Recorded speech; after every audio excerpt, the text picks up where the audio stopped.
Praise the Lord. Jesus was God's miraculous intervention. Aren't you glad? Aren't you glad?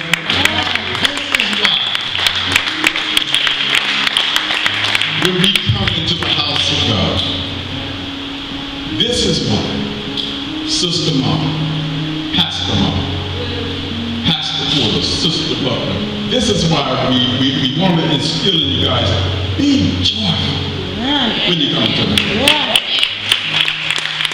God went through something for us. Thank you, Lord. Jesus was God on a divine rescue mission to save humanity from the power of sin and the condemnation that it brings. Jesus was that miracle. After he died, remember the Roman soldier pierced him in the side,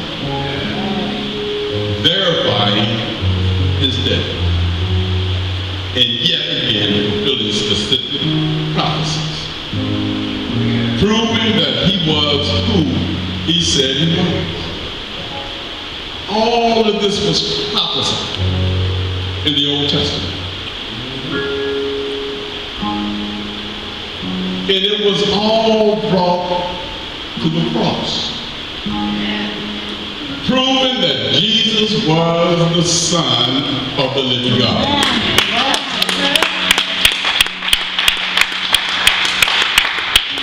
He was buried in a borrowed tomb.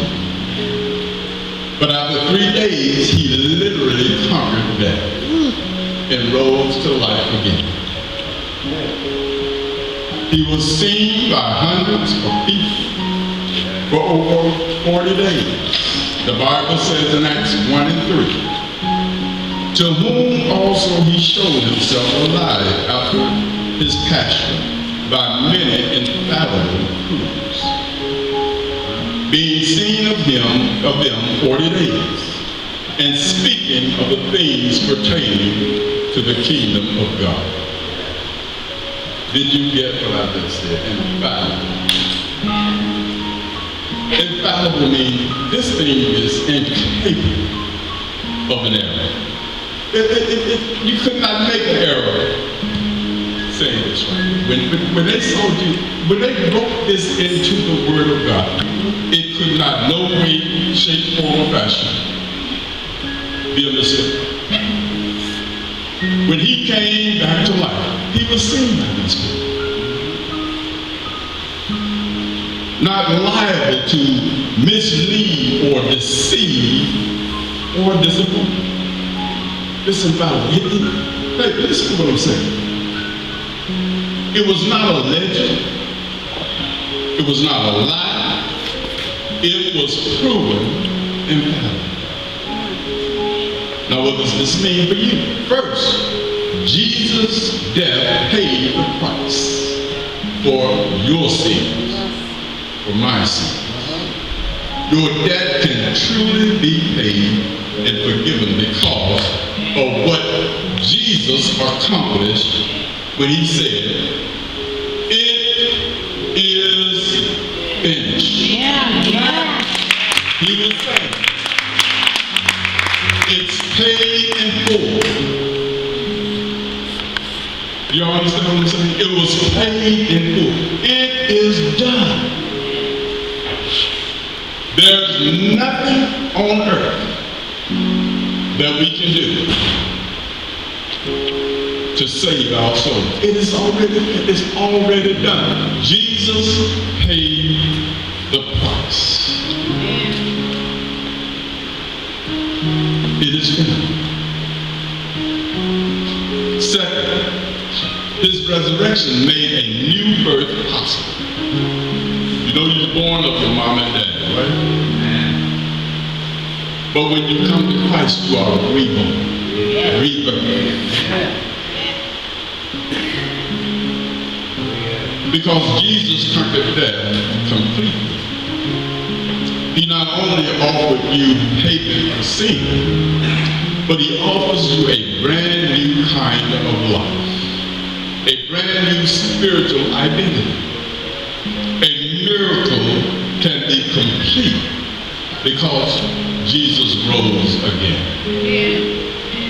You can have a complete re-engineering of your spiritual genetic system, your identity with God, which make you a new creature in God's sight. You no longer have to remain sinful, but a new creature with no sin death. Ain't that wonderful? Isn't that wonderful? Praise the Lord. This is what done is all about. This is what it is finished truly means. The Bible used a really great word to describe this paid in full. The word is propitiation, and it simply means the full payment. Here where it is used, if you want to look at it, in Romans 3:25, whom God has set forth to be a propitiation through faith in his blood, to declare his righteousness for the remission of sin that are passed through the forbearance of God. In other words, Jesus gave us his righteousness for our unrighteousness. And he is the propitiation for our sins, and not for ours alone, but also for the whole world. Jesus just didn't come and die for a few. He came and he died for the whole world. 1 John 2:2 will tell you that.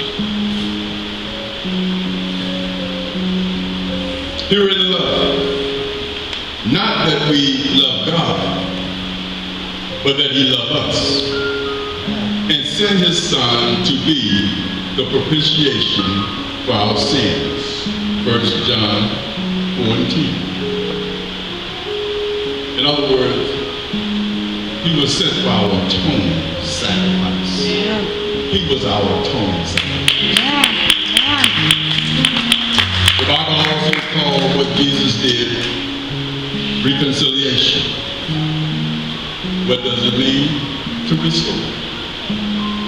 He came back to restore us back to God our Father. Just as you reconcile a relationship when it experiences a division. My granddaughter this weekend, along with my niece, they had a little speed, very minute. But they were walking around mad at each other because of some little minute thing that happened between them. And when I saw this, they had been getting along so wonderful. And when I saw this, God impressed upon my heart that it is the enemy that has come to disrupt that relationship right before my niece had to leave and go back to Arizona. I just think if they had not gotten that thing right before she left, she would have left with a heart full of mess. But God instructed me, I was in my room, he said, that's the enemy. I want you to pray against it. And I prayed against that thing. I told that enemy to take your hands off of my granddaughter and my niece. Not in the name of Pastor Porter, but in the name that is above every name. In the name of Jesus. They came back to me and said everything was resolved. Everything, both of them apologized to each other. They were reconciled to one another, restored.